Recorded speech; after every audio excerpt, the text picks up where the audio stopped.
आपका नाम क्या भैया? अपना नाम? मेरा नाम मोहम्मद दीपक है भाई। मोहम्मद दीपक है आपका नाम? ठीक। दुकान है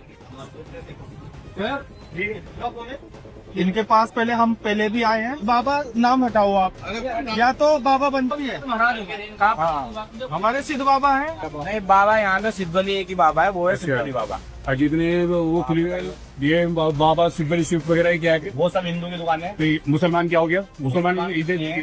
आपका नाम क्या भैया? अपना नाम? मेरा नाम मोहम्मद दीपक है भाई। मोहम्मद दीपक है आपका नाम? ठीक। मारो यार, देखो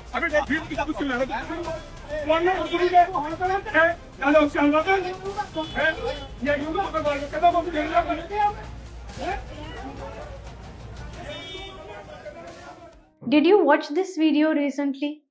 What comes to your mind when you watch these glimpses of a recent incident?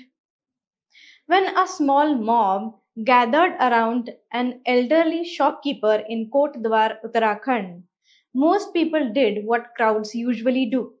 They watched. The shopkeeper was being questioned about the name of his store, even though the shop had existed for decades.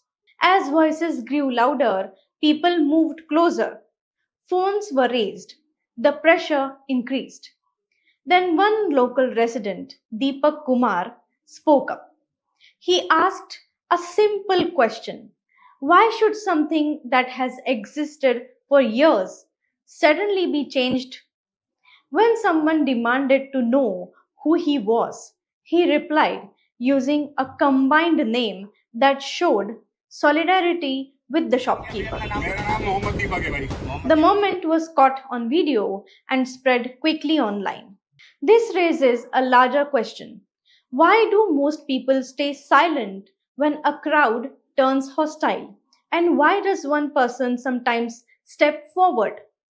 Social psychology has been studying this for decades. The answer is less dramatic than we imagine and very familiar. Most people don't stay silent because they agree with what's happening. They stay silent because they are trying to protect themselves. Speaking up feels risky. Staying quiet feels safer. People who do speak up usually don't do it because they are fearless. They do it because at some point, staying silent feels worse than the risk of intervening. It often comes down to one value they refuse to compromise on, or one moment where silence feels too heavy. In tense public situations, most bystanders are not supporting the aggression. They are watching, unsure, and calculating how to stay out of trouble. But silence has consequences. When no one challenges aggressive behavior, it starts to look acceptable. Situations like these are often unclear at first. People look around to understand what's happening and how they are expected to behave. They take cues from the loudest voices, from who seems confident, and from whether anyone is pushing back. If aggressive voices go unchallenged, they start to feel like the norm. Psychologists call this a normative influence. It means people follow what appears to be socially accepted behavior in the moment, even if it goes against their personal beliefs. At the same time, there is a personal risk calculation going on. Speaking up can attract anger, attention, or even violence. So many people choose silence because it feels like the fastest way to stay safe. There is also another well known effect. When many people are present, individuals feel less responsible to act. Everyone assumes someone else will intervene or that someone else is better suited to do so. This is why crowds can have many witnesses and still no one steps in. That's what makes the Kotdwar video so powerful. You can see the exact moment when the crowd's confidence breaks.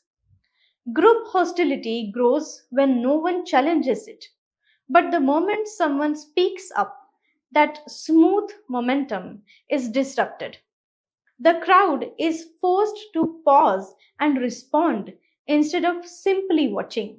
This is explained by minority influence theory developed by social psychologist Serge Moscovici.